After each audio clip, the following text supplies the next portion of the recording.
a minute. Okay. Let's see.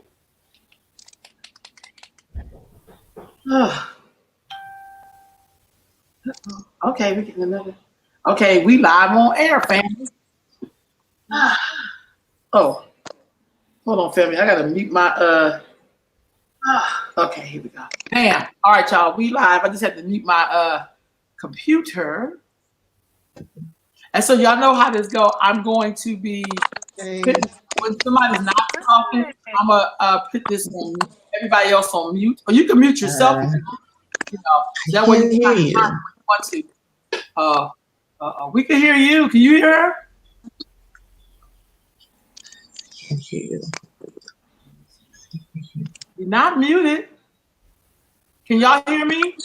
Yes, I hear you. Yeah, but she can't hear. Click off. Yeah, we can hear you good. We can hear you. So you may have to click off and click back on again. She's like, what are you saying? Okay, I'm gonna type it in. Well, she can't even hear that.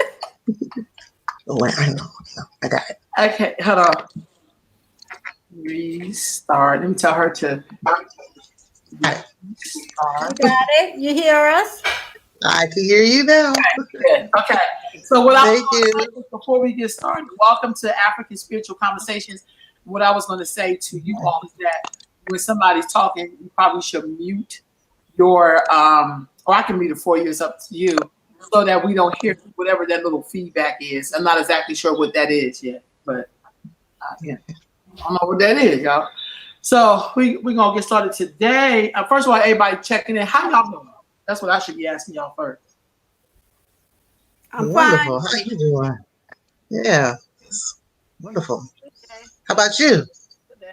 You know, I had I'm always grateful, but I am in a space of just always in gratitude, but in a little sadness. One of my queen mothers has made her transition, and this woman was like a giant to me. She every year on the road trip, just like with Colette, I would take my young lady to see her at her home in Germantown section of Philadelphia, and she would share like her story and her history and traveling to Africa in the 70s. And I mean, like she done like real revolutionary stuff even here around healthcare, social work, you know, like she come from that time of Black Liberation Army and like all of that stuff. And so, and I always see my girls be so inspired, like talking to someone who lived the time, but who was heavily involved. And then she ended up being Dr. Akosua. And then she has she's written a lot of books, but her latest book was called Mama Time, and it was an anthology. And I wrote about my mom in that book. And so it was this weekend here that I was supposed to be there at the book release, but because of this virus, it got canceled. So, you know, so it's just kind of like she's such a giant. So I interviewed her and her husband. They talked about their marriage from such a different perspective that I've never heard before, in terms of the way that they describe marriage and their journey to it. I also recorded her talking to my girls on the road trip. I was on her radio show on WURD, which is the Black radio station in Philly. But it's like, for me, when an elder like that leaves, that is such a, it's her time to go back to the ancient ones. But I just feel like that's such a great, for me, a great loss. And what I mean when I say that is because her spirit was so nurturing. I talked a lot about that nurturing spirit. She had that. Like, even when she would be talking to you, like the times that she have checked me, she always did it in such a way where it was nurturing. It wasn't scolding. It was more like understanding, because she would always take into consideration who I was. You know what I mean? And then she would give me the information where all I can really do is receive it and really be like, I never thought about it like that before. Like, I would say that to her, like, I wasn't even thinking about it like that. But she would do it in such a loving way. So I always say, when giants leave, you just be like, what is this? And she went, I was told that they think it could have been a heart, and she went in her sleep. So Big ups to Mama Kosawa. That's all. That's where I'm at. I'm in that kind of energy of just like, man, like, you know, I think I haven't cried so much as my own mama had died. I mean, you know, because she was a mother to so many, and she was also one of the founding members of the Lock Conference. If anybody's been to the Lock Conference in Philly, that's Mama Kosawa. She was the bomb. So anyway. All right, who's talking? I'm sorry, y'all. I gotta. That's good. Thank you. Oh, thank you. Thank you. All right. So, yeah, you gonna open this up a prayer before we get started. I'm sorry. Jeez. Oh, no, that's okay. A big tree from our forest has fallen, and we all will miss her guidance and just having her spirit upon this earth with us. But we know that she's still with us in her own way. To all our ancestors of antiquity who developed great knowledge and gave civilization to the world, your will to be lives in me. To all our ancestors who were fortunate to be buried on the soul of Alkebulan, Africa, our motherland, your will to be lives in me. To all our ancestors who were lost and killed during the voyage of the Middle Passage, your will to be lives in me. To all our ancestors who suffered the cruelty of the horrible institution of slavery, racism, segregation, and oppression in North America, South America, the Caribbean islands, the Middle East, which is the east coast of Africa, and throughout the world. Your will to be lives in me. We say thank you, great ancestors, for the precious gift of your blood, sweat, and tears who fought for justice and equality. Your will to be live in all of us. Ashe, Ashe, Asheo. Actually, actually.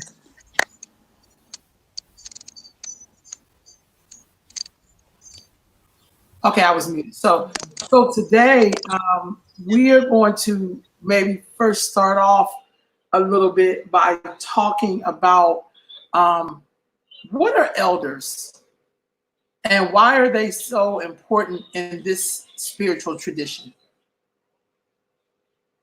Just raise your hand when you're ready, and then I'll unmute you. We're going to look at elders in this tradition and why are they so important and what is an elder? Okay. Okay, yeah. Well, I'm raising my hand to say that I'm going to defer to the others on this to start at least. So go ahead, my sister. Sure. So for me, the elders, the keepers, of the tradition, the keepers that without their wisdom, because of what they've gone through, we move a bit slower in trying to move forward. The elders are those that we need to look at and listen to what's being said and look at how they choose to live their lives and um, why they chose the pathways that they do. They're the ones who lead us in understanding this is why you should live both ways. People talk about common sense. To me, common sense really doesn't exist anymore. It's where we're being moved back to where our elders are leading us down that pathway, especially right now. Different things that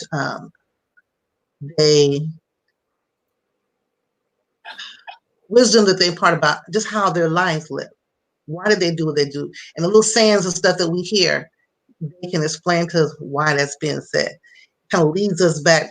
The more I look at it, it leads us back into our history and our lineage when we are listening and being able to have that time to sit and talk to our elders and or listen to what our elders are saying to us. Those who've come before us who are still on this planet, while we have that time to be able to spend with them.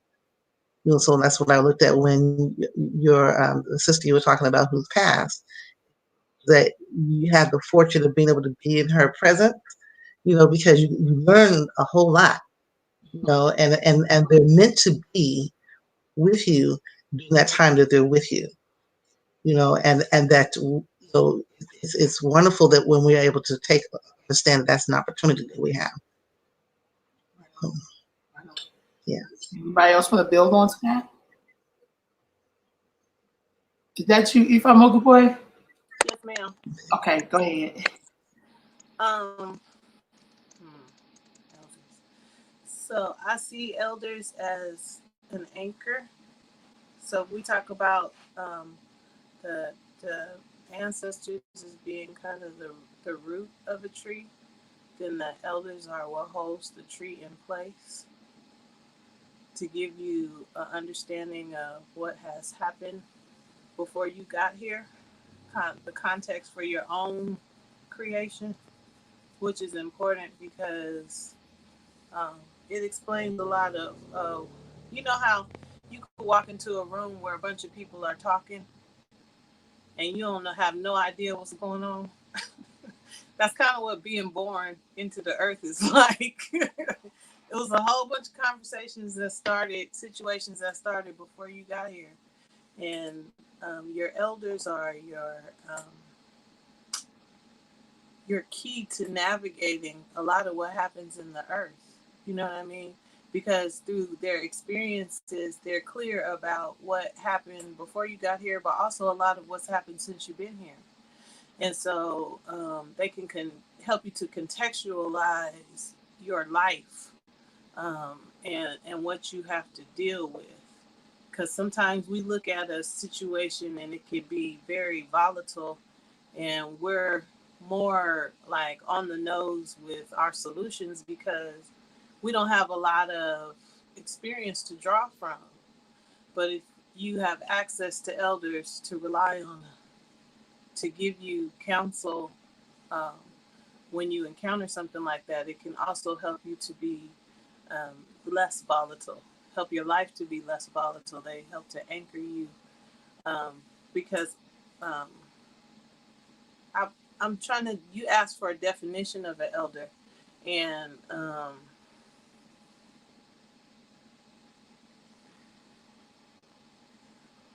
I want to say over between 50 and 65 usually is the time when people hit that transition into becoming an elder. Yeah, you could probably clarify that for me, but yeah, that's kind of what I think. But also, anybody that's older than you is your elder, technically. You know what I mean? So, but as you get into like the older elders, like you really have to. I mean, it's important for us to make these multi generational connections because you get a better understanding of your life. Like in the middle of your life is where you go through a lot of upheaval, ups and downs and stuff, right? So coming in as a baby, kind of clear about that because you have more access to kids usually than you do elders. But if you have both ends kind of locked down and understand where it'll help you to navigate through the middle where all the drama pretty much happens. Yeah, that's a Um, yeah. I look at an elder as one of the bookends.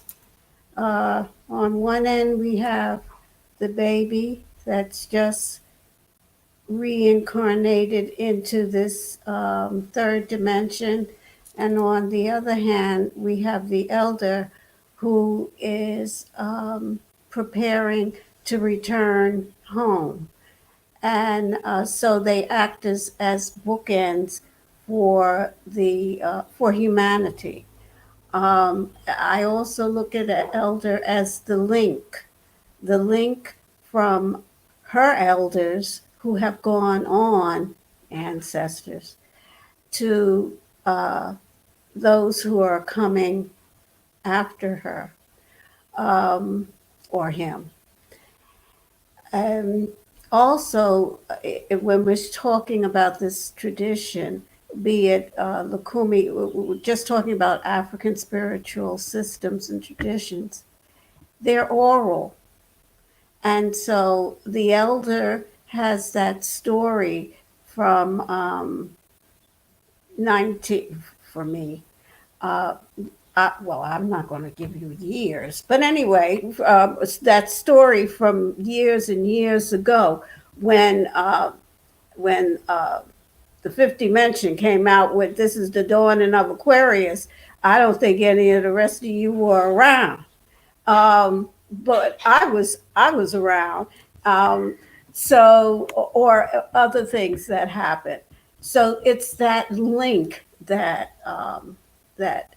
keeps us flowing as as a tradition. Um, Always remembering that things change, and that as elders we have a responsibility to Olodumare, to our Ori, to our Orisha, to ourselves, and to all of our people, whether they're in the tradition or not. It's a time of sitting in your responsibilities because, for the most part, you've had your life, you've had your experiences, and you're still having them, of course. But it's your responsibility to pass it on, to pass the torch. You can't sit in the big seat forever. You gotta, at some point, pass the torch on to those who are coming behind you, uh, with grace and with ease. Um, yeah, and as we're talking about this, what came to my mind was, oh God, what is his name? Kreda Mutwa, who passed away about 2 weeks ago, I think. He was a great South African Sangoma.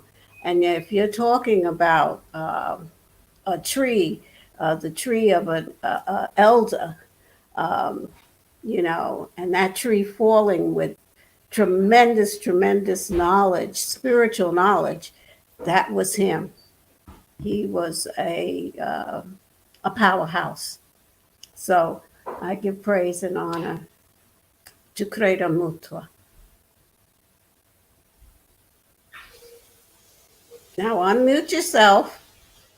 I'm sorry, sometimes my mouse be like rolling. So with that being said, what is the egungun, or where people go once they leave this reality, this plane, this experience? Well, who's going to jump in? Am I mic'd? No.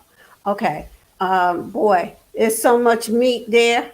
Um, and I wanted to ask my sisters here about Egun and Egungun.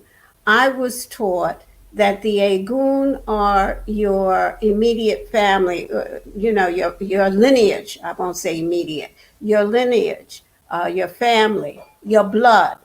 And the Egungun are the whole bowl or pot or calabash of ancestors. So that would be anybody, Kreda Mutwa, anybody that has transitioned. That was the way I was taught about Egun and Egungun. So I would be interested to hear what everybody else thinks about that. What was the other part of your question? It was something else that ran through my mind. What is, like, I like what you said, the egun or the egungun. What Mhm. is, what is their job? Like, how do everybody become one? Like, what's their job? Are there devotees to that? Um, you know, talking more about that egon or the egon. And is there a difference between the two, or is it just a shortening of the word? No, no. For me, there's a difference between the two. The Egun are your blood ancestors. The Egungun are all of the ancestors that have crossed over. Different houses, I'm sure, have different ways of looking at that.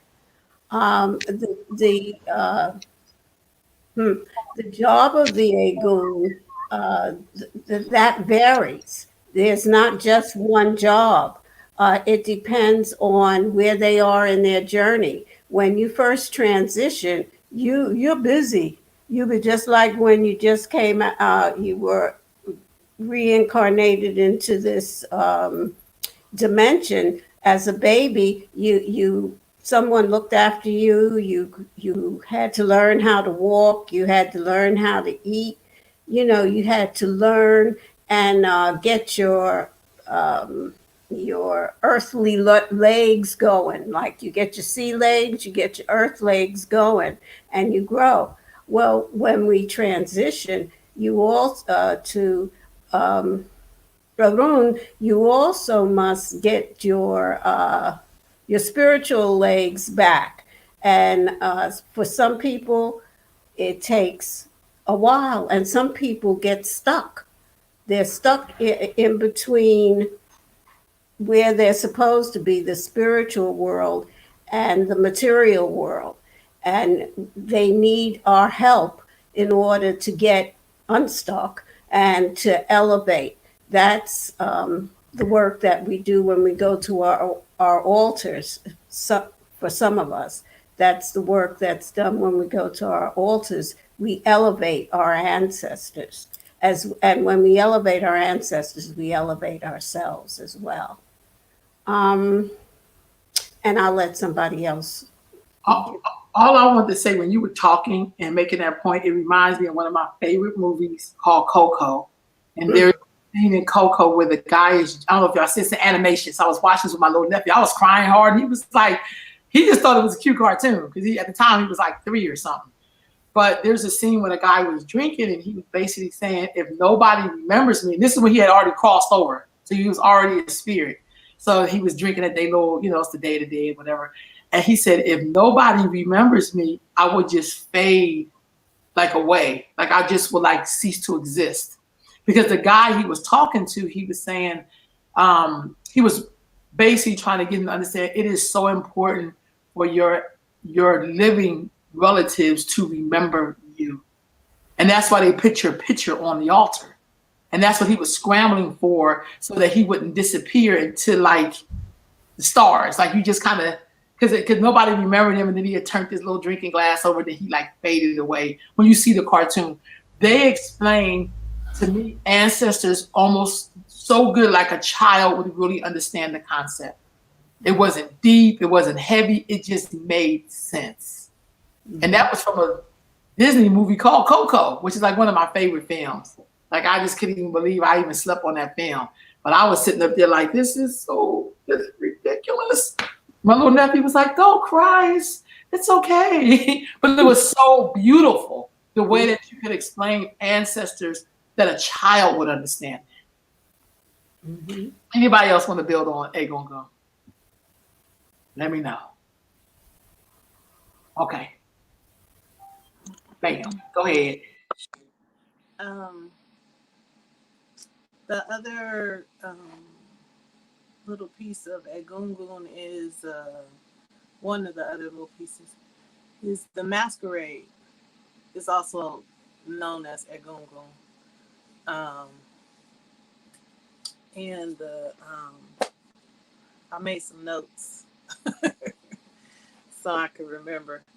Um, so in Odu Obesa, Ifa speaks to the Egun coming to Earth, to Egungun coming to Earth to for stability, right? So we look to our Egun to help us to stabilize our journey in the earth. Um, that's one of the stories about Egun in the Odu. It's a lot of them that talk about the beginning of the Egungun cult, or the worship of Ancestor. Um, in, I guess, more ancient times, or even some places on the continent still, there's the family is buried in a house. So that's the, or on the property. So that's the foundation for the shrine. And so that power of a lot of the I don't want to say that, no. A lot of the energy of that the family that has already passed on is concentrated in this one space, right? So that lends to the power of the shrine. If you see some of the Egon shrines in family compounds on the continent, you'll see a lot. It's huge because they have several generations of their family, like their most venerated elders, in this one space, so they can call on that energy. Um, did I answer the question? Right. Huh? You're basically explaining like ancestors, and basically what it's like when your ancestor basically lives on your property. Like, I mean, when you bury them in their home, basically on their land, on our, On their, and how you can yeah, communicate with them every day. Some of us, I know, I go to where my mother is buried and take her flowers, and I mean, not just on her birthday and Christmas and the day she transitioned, and Mother's Day, but just when I just want to talk to her directly. Like, when I just want to like stand in front of my altar talking to her sometimes, it just don't do it for my spirit in the moment. right. I feel like I need to It goes get a little place. closer to something that was her, that I know where she is, kind of in the physical. You know what I'm saying?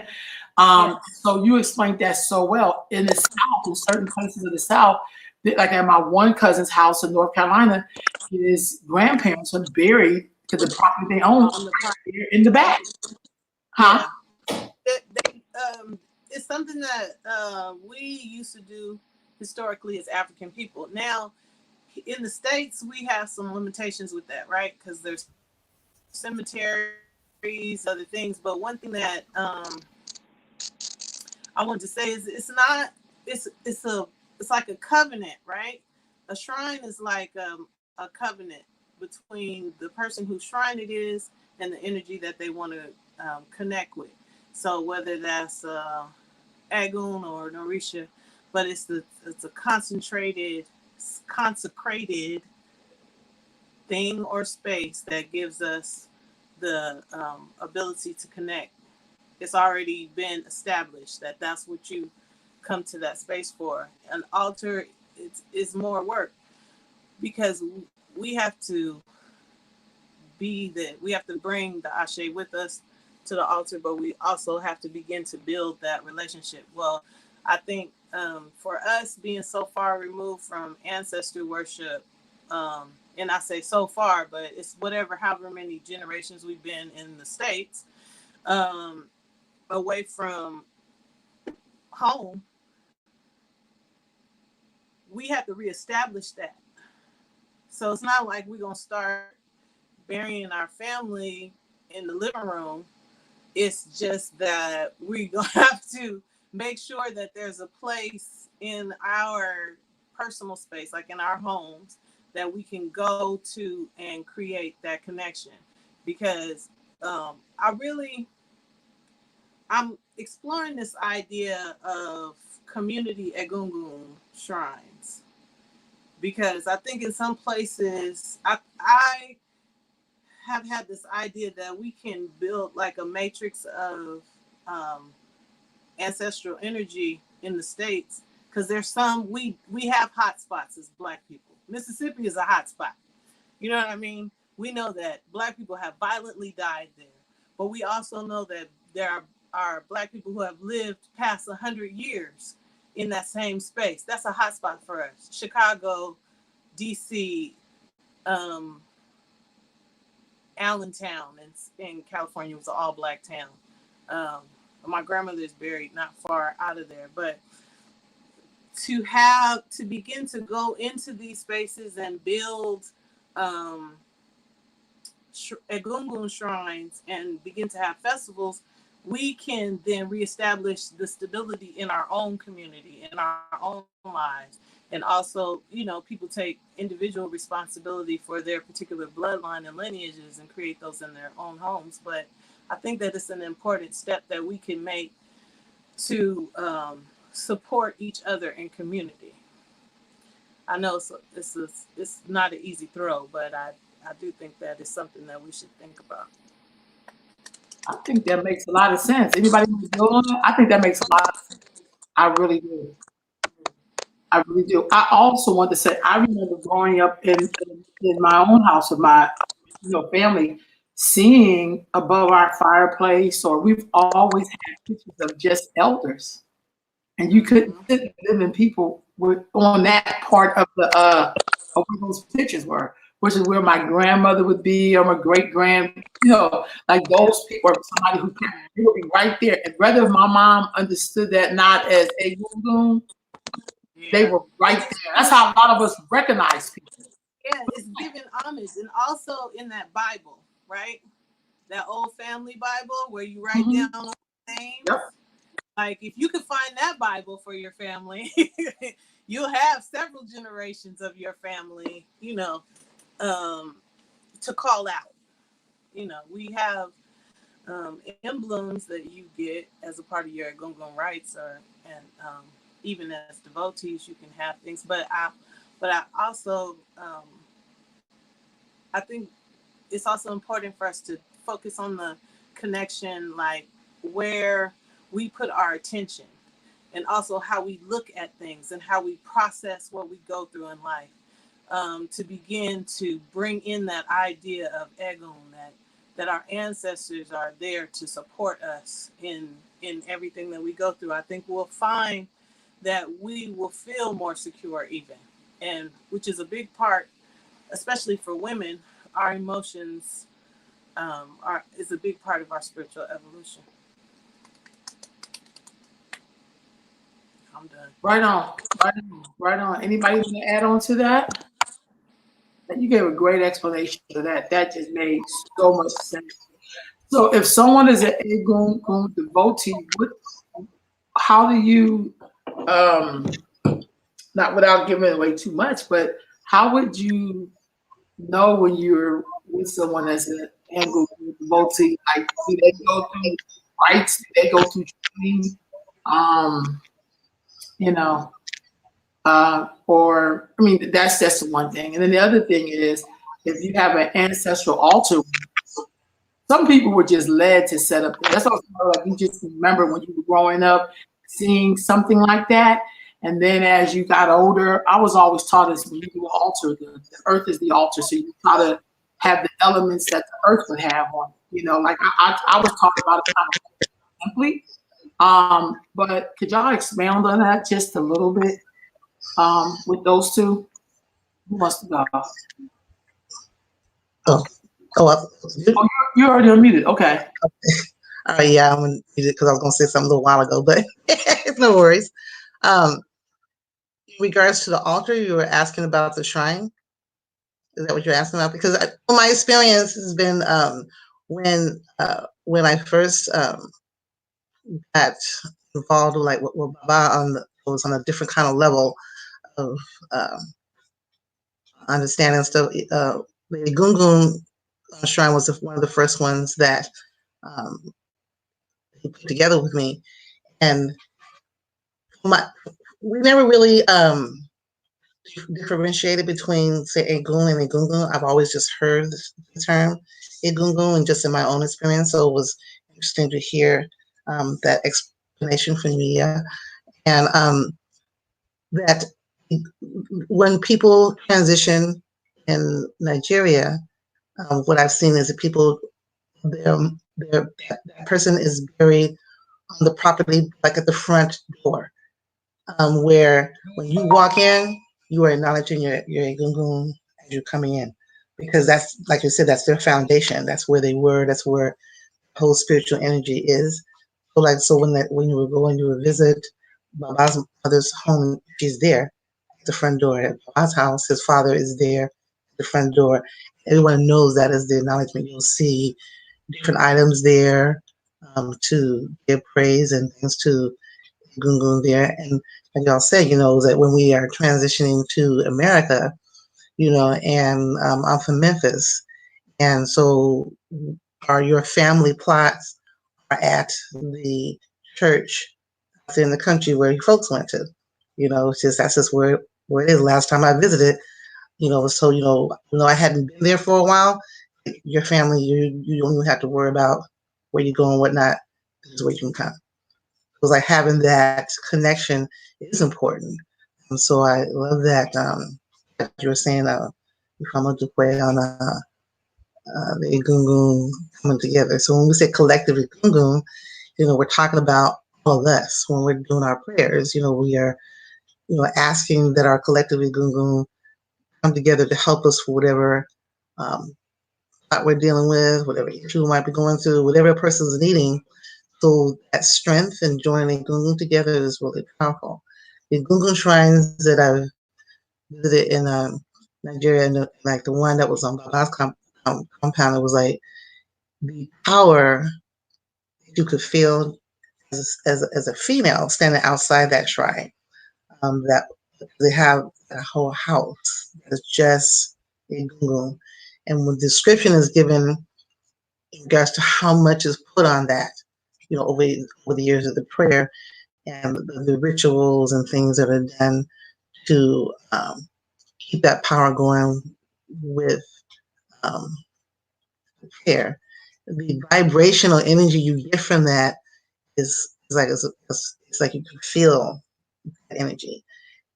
So when we doing our prayers and we're talking about for our Gungun, we're giving them thanks too for us even being a part of that lineage, that led us down this path that we're in, and that when we're doing what we're doing with our lives, that we continue to make our ancestors, our Gungun, proud of who we are as we're carrying forth that lineage. It's like an acknowledgement that, hey, we're here because of you. We're here and we're this pathway, and help us to keep our eyes and ears open the way we should. Because without that connection, we kind of spray off of some kind of weird path until we bring ourselves back to what our ancestors said and said for. Feels like we have a purpose, and that we're following along that lineage. So, yeah.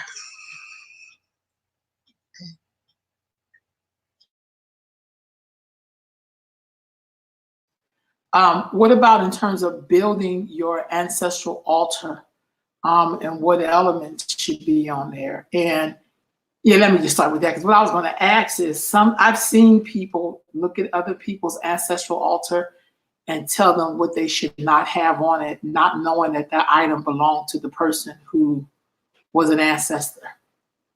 So, okay, hold on, Ia. There you go. Maybe that's something. From what you just said, there shouldn't be a person looking at your ancestral altar to begin with. That's a private space. That's your connection to your ancestors. Now, that doesn't mean that if your Iya, your Baba, or your Santero or Padrino is there to, to help you with that and to give you instruction, that's fine. And members of your family, if they are so inclined, not if they have a problem with it, because if they do, they need to stay away. But if they are so inclined, that altar is for the people of the household or the family, if you live with your family. Um, it's a sacred place.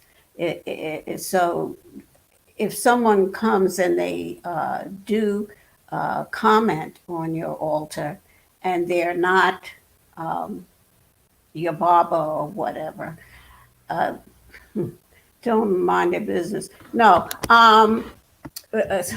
that's aside. Uh, you have to know that what is on your altar, your ancestors have instructed you to put there. And your Baba or Iya or whoever has looked at that and worked with you on that, or if you've had ancestor altar for years and years and years, your ancestors have spoken to you and you know what to put on your altar. Now there's certain things you don't do, and that's just basic. You don't put somebody who's alive on your ancestors altar. That seems like almost something that would be common sense, but it's not very common. Um, it's an ancestor altar. If you're still alive, you're not an ancestor per se. You're an ancestor in some ways, in terms that you've been here and reincarnated. Yeah, but you're not an ancestor right now because you're still in this third dimension. So you don't, or you or anybody else who's still alive, you don't put pictures of them on your ancestor altar. The other thing that you uh, should stay away from is you don't mix your altars. So, in other words, if I have, well, it would be a shrine, but anyway, if I had an altar to Oshun, let's say, I'm not mixing that with my ancestors' altar. Or if I am setting up an altar for abundance because of whatever my issues are. And I don't mix, although I want my ancestors to help me with abundance, I don't mix those two altars together. They're very separate. Your ancestral altar is for your ancestors and to pay homage to them, to build up that energy between you and them. Not to get money, not to even whatever it is. You don't mix those altars. Um, the other thing that I've noticed a lot is you got to keep your ancestral altar clean. Now, you'd think you wouldn't have to tell people that, but you do. So, um, keep your altar clean and tidy. Uh, Clean the glass or the glasses that you use. You can use one glass, or you may use five, you may use seven, you may use nine, whatever, depending on how you've been taught to set up your altar or what your ancestors have told you to do, what they want. And if there's something on your altar that your ancestors do not care for, you'll know it. So one way or the other, as long as you pay attention, you'll know it. If your papa, or your grandpa, or your grandma smoked cigars, put a cigar there. I know for my father, he smoked Camel cigarettes with no filter. So I have a pack of when I could find the damn things. You know how old those things are? When I could find those, I got a pack of Camels for him and put them, on my altar because he loved those. Um, so yeah, you want to keep it clean. If you now there are some people who want to have their altar on a table with a nice tablecloth of white or nice African material. Um, you want to stay away from black. You don't want to make your ancestral altar and have a black cloth on there. Um, so you keep the and you wash the cloth for goodness sakes when it gets a little soiled. The other thing I was going to say is that when you're doing your ancestral altar, you want to think of the elements. You want something from fire, air, water, and earth. Um, you want candles. A white candle is fine. Um, and if they ask for a different color candle, and you'll know because when you walk into the Botanica, something will say, get that candle. And that's probably your ancestor, but no black candles. No black candles on your ancestral altar. If you're doing some other kind of work, do it, keep it separate. Um, what else? Oh, give them some food, for goodness sakes. When you're eating yourself, when you're preparing food, now you can prepare special food for your ancestors, but you can also, when you're preparing your own food, you share it with your ancestors. And don't put any rotten food on there. I mean, don't leave the food there until it turns purple. Um, and oh, if your papa or your nana or whoever loved to drink, let's say, black rum or something else, wine, whatever, coffee, whatever, put a little cup of that there and talk to them when you're giving them these offerings and let them know, Mama, this is for you, this shot of brandy or whatever it may be. Um, I'm sure I'm forgetting some things, but I know my sisters will fill it all in. Thank you, Ia. That was actually you was getting down, honestly. Anybody wanted to build onto that? Because that was absolutely like perfect. I know you talked about putting things on there that people liked when they was here. Like I know one time I was told to put some coffee beans on my altar, so I did that. Because my dad and a few other people love to drink coffee, and I remember drinking coffee with them as a child. Like this, they give me a little bit. It was disgusting because I was a kid, but I wanted to sit with them like I was drinking coffee some in the morning. So like stuff like that. What does it mean when maybe y'all could help me with this?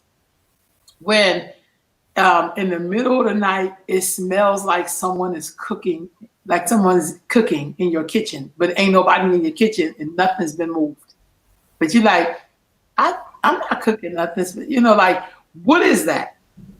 What could that be? That's your ancestors, baby. That spirit. That they're talking to you. They're contacting you. They're contacting you through your smell. Yeah. Sometimes you hear things. You're in your bedroom and in the living room. You know what happens a lot? The music comes on just out of nowhere.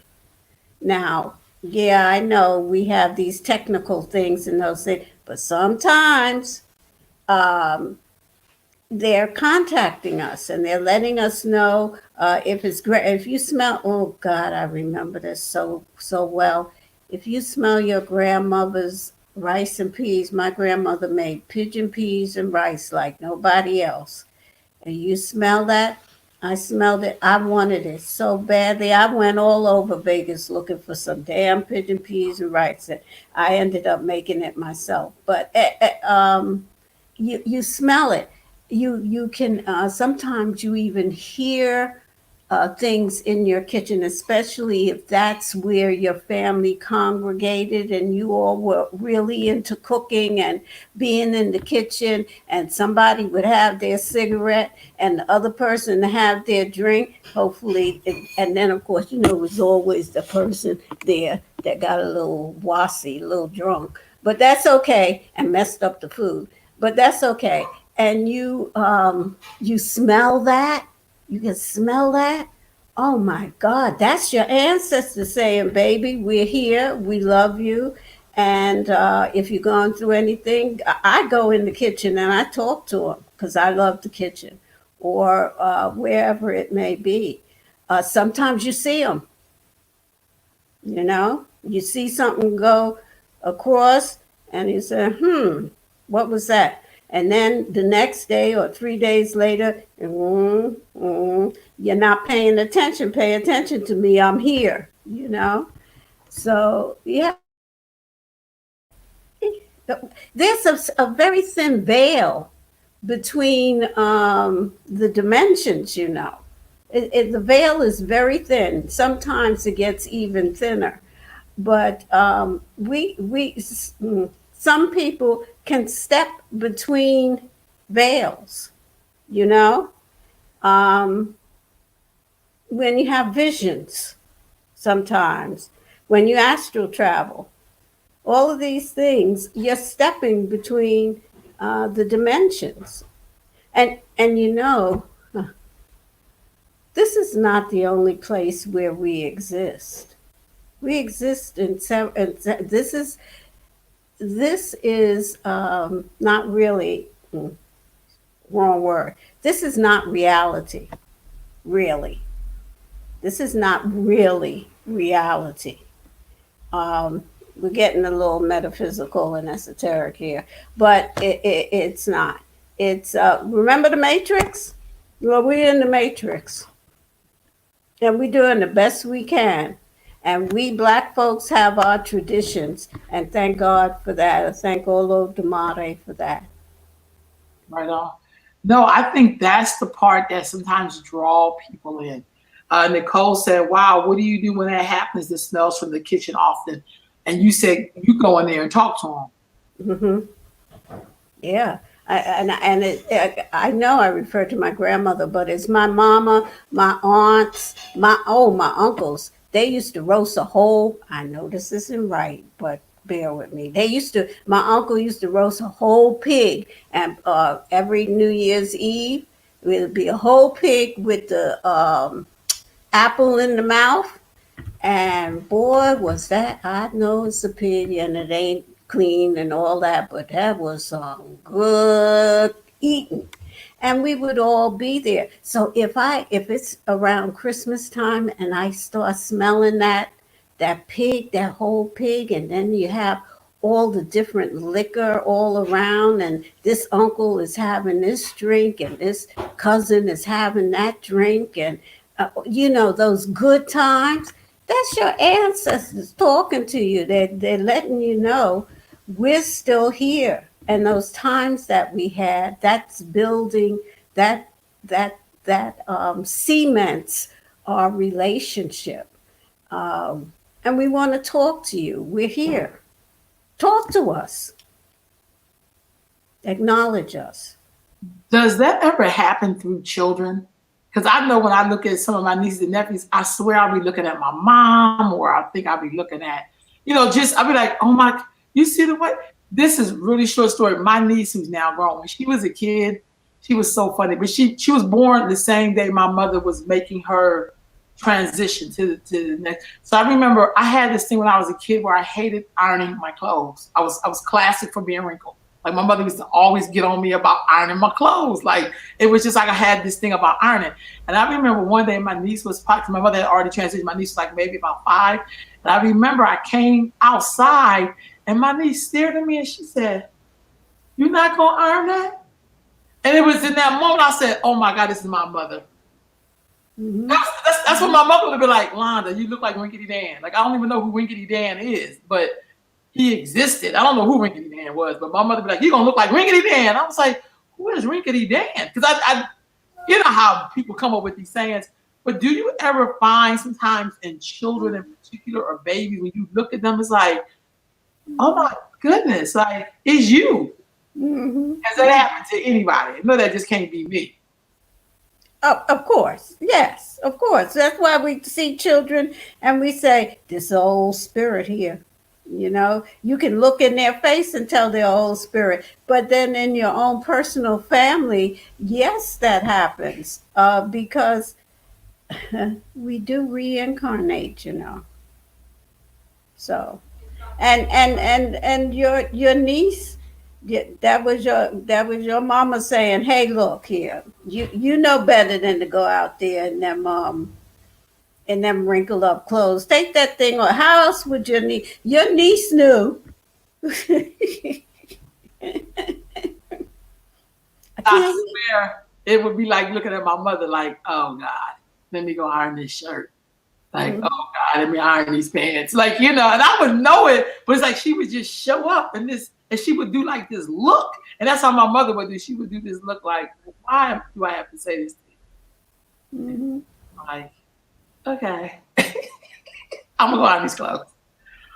Anybody else any experiences like that with the Egun or your ancestors? Anyone?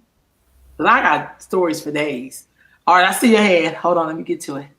Bam, got you. There's a lot of stories. The Egun. Mm. So I had an uncle who, for several nights in a row, would come into my room and sit on the end of my bed. I know I don't want to. So let me just preface this by saying that I know when we talk about these experiences, that some people can get freaked out because they can imagine this happening to them and them being terrified and all that. But I'm probably one of the scariest people that I know. I just had some shoe racks collapse in the middle of the night, and I jumped up like the house was on fire. So I want to. So I'm saying this to say that when these things happen, they're not scary. So most of it happened for me in like a dreamlike state. I've had positive experiences and some that were less than positive. But my my uncle, actually my mother's uncle, who would come in, and I could tell by the way he was walking that who it was, and sit on the edge of the bed, and he was trying to tell me something. But like maybe 2 or 3 nights into it, I was feeling some kind of way about waking up in the middle of the night, in which I wasn't even really fully awake. Um, and so I asked him to leave me alone.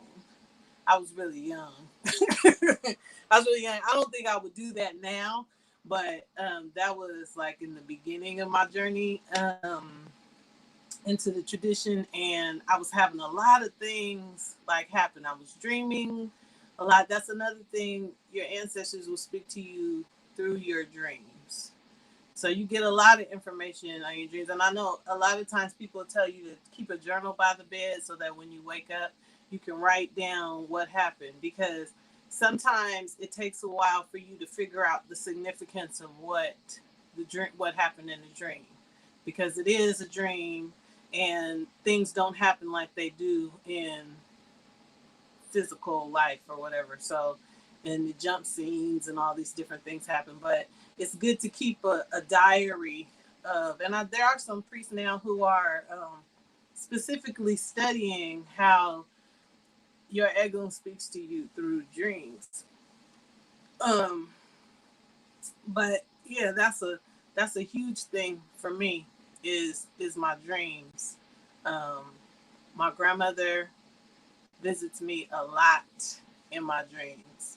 And most of the time, she doesn't even say anything. She just shows up and gives me a look to say, get your life together.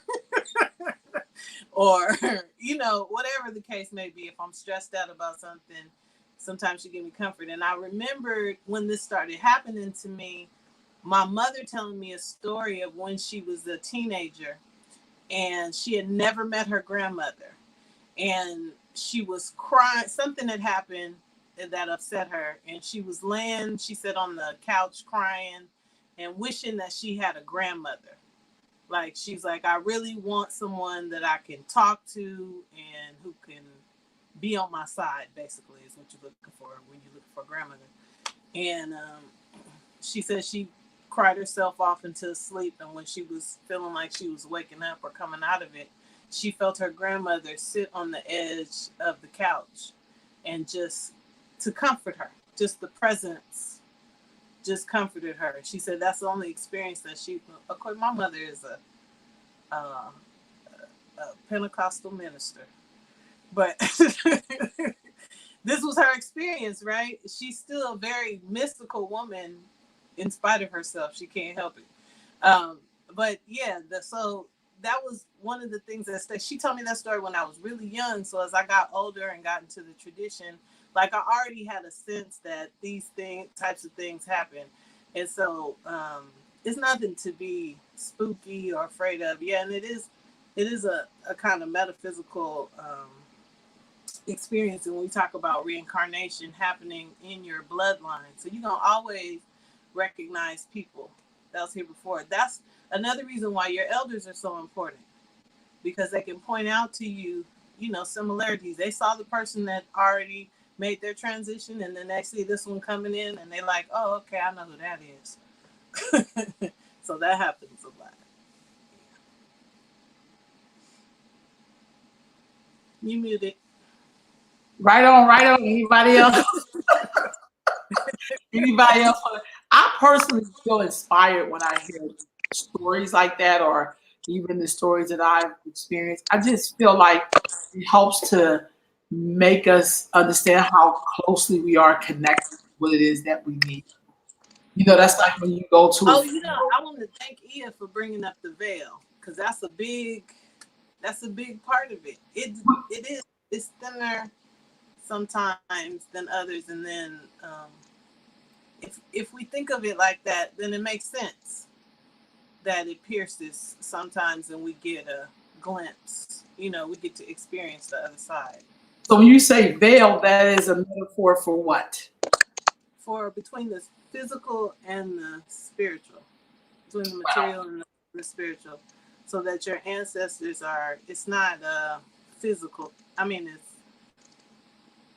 it's not a veil like you gonna be going through an experience and pull back a curtain, but Right, right.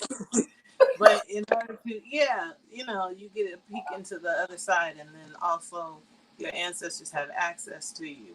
So like the dreams, the imposition of thought, all those are messages that you can get from the other side of the veil. But when you have an actual experience of, like, I have had an experience of my godmother laying in the bed with me, giving me a hug, to comfort me at times when I had things going on in my. I've had a lot of experiences. I could go on and on, but yeah. Right on, right on.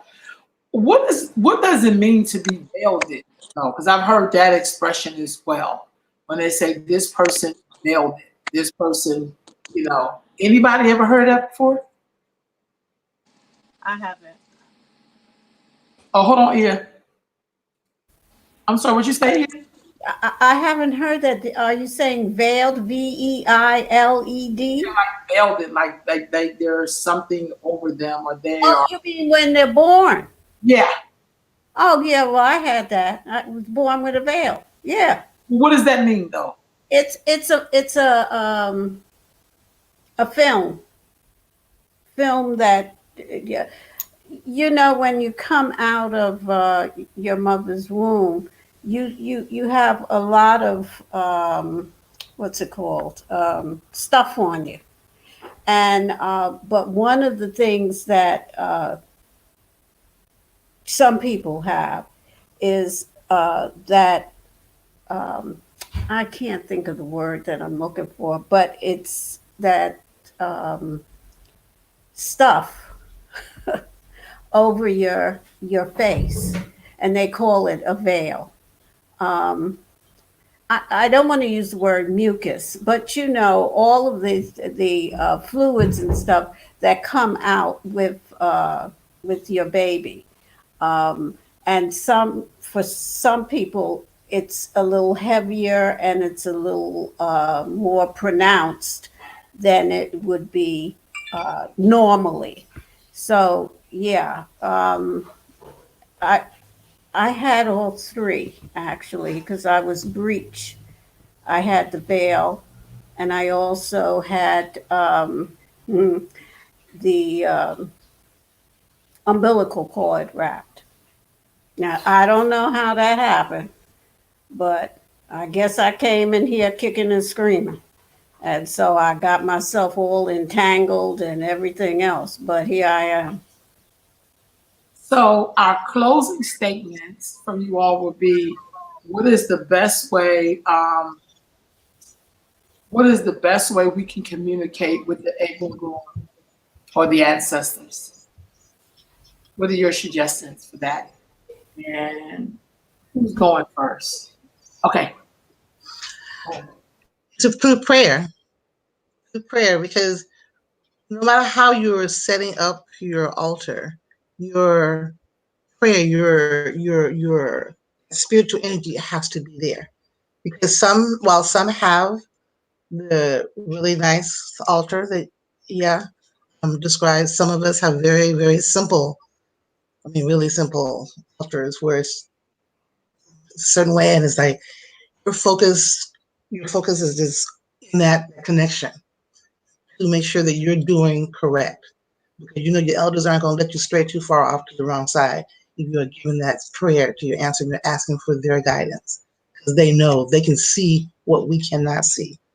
They hear everything, but we cannot do. You know, so that energy has to be clear, your spiritual energy. Right on. Hold on. A couple of comments before I get to the other two sisters in here. Sister Zach says, I used to hear elders use this term, having a veil over one's face, meaning that the person can see supernatural things. I think I heard that before. I think I heard it kind of almost, I've heard it the way you said it too, with being born veiled, but I also heard it like the person can like be in other dimensions or bring you messages from other dimensions and stuff. I think that's how I've heard it like that too. And then LaDonna says, my mom was born like that with the veil of, what's this? I'm not Gnostic. Oh, please forgive me. I think I just butchered their whole word. Sack over her face. Asthmatic? Is that it? No, that's not asthmatic. Can you see that? Over her face. I don't want to mess the word up. Okay, who's going next? Thank you, LaDonna. And then, I'm sorry, and then Nicole says, this is interesting. My mother died when I was 12 years old. When I was 27 years old, I realized that I had no positive memories of her. She came to me during my sleep and said nothing. She was just there. I only remember what she wore. I told my father about it and what she had on. He showed me a picture of in the clothes that I described. Wow. That's powerful. That's super powerful. He was answering you immediately, like, you will not forget me. You will not do it. That's good stuff. Okay, what about you? That's a beautiful story. What about you, Motupe, in terms of communicating with your ancestors? Or they gonna go? Start the conversation. You know, talk to them. Take the pictures out, look at them. If you don't have an altar and you're building one, begin to look at the pictures, tell the stories, call their names, pull out. I mean, if you don't do anything but like take, oh goodness, let me get it together. Take a photo of your grandfather. Put a white candle next to the photo and sit there and pour him a drink, his favorite drink, and then you drink too and sit there and have a conversation. If that's somebody you miss and you want to connect with them, then that's one way just to start the conversation. And remember to listen for a response. Be aware that they are trying to communicate with you, and just condition yourself to begin to have that exchange going on all throughout your day, in every part of your life. You can, I mean, at one point I was down into the minutia of, when I get up and go to my closet, what should we wear today? What should we wear? And I'm listening for, just a response just to keep the conversation going.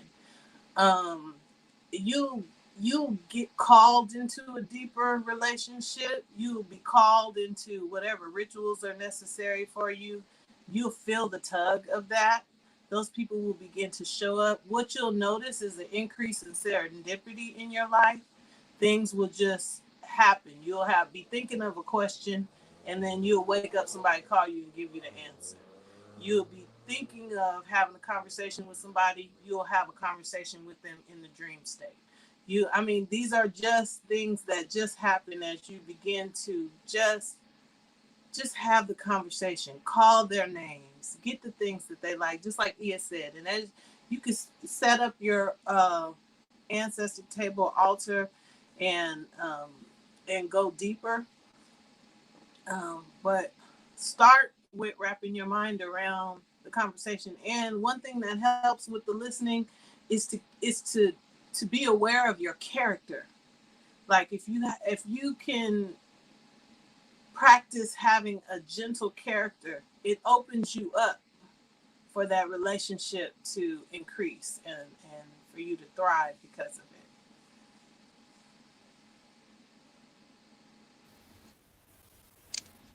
Um, okay, ditto to everything that has been said. Talk to your ancestors, have a conversation, be in conversation with them. Um, just if someone has just crossed over, however, give them a chance to. We say rest in peace. We'll let them rest. Sometimes you need to give them a little. I said this earlier, a chance to find their way home before you know. And then sometimes you don't because but you have to you feel it you'll feel it within yourself whether you should be venerating this particular person at this time or whether you should do but the rule of thumb is to let them have some time to navigate home um, and I think we've said just contact them, talk to them, sit with them, love them, and and I can't let you go without saying, don't forget the ancient ones. Don't forget the ancient ones, because they are very powerful and they are here to guide and protect us. And Sankofa reach back and grab hold of those ancient ones and ask them for their guidance in these times. And they will not forsake you. They will not let you down. They are we are because they were, and they are because we are at this point. So, yeah, love them, venerate them, and they will respond. Oh, and the other thing is, don't think you're going to go to that altar and tell them, uh, ask for this and ask for that and ask for the other and ask for, just sit there and tell them you're not feeling well or whatever the story may be. And if you could help me, but I thank you. I thank you for your life. I thank you for living. I thank you for showing the way for me and making a way for me. I am you. You are me. I'm grateful. I do have some issues, but I know that you're with me, especially during this time. I know that you are with me and that you will protect me and you will be a safeguard, a safety net around me. And if I am to go through any of this madness, then stand with me because I know I'm coming home to you. And they understand that. You know, we must show them respect and love and be humble. Right on. Thank you all for joining us today. You out there and wherever you are, YouTube, Facebook, please subscribe to the Earth Mama Network on YouTube because we're trying to build up our numbers so that we can do this even more and more and more. And we'll be back on here tomorrow on Good Friday. Like every Friday, Good Friday is like, but we'll be back on here tomorrow with another topic as we talk about African spirituality. Thank y'all for joining us. Ladies, don't hang up. I'm just going to disconnect this. Bye.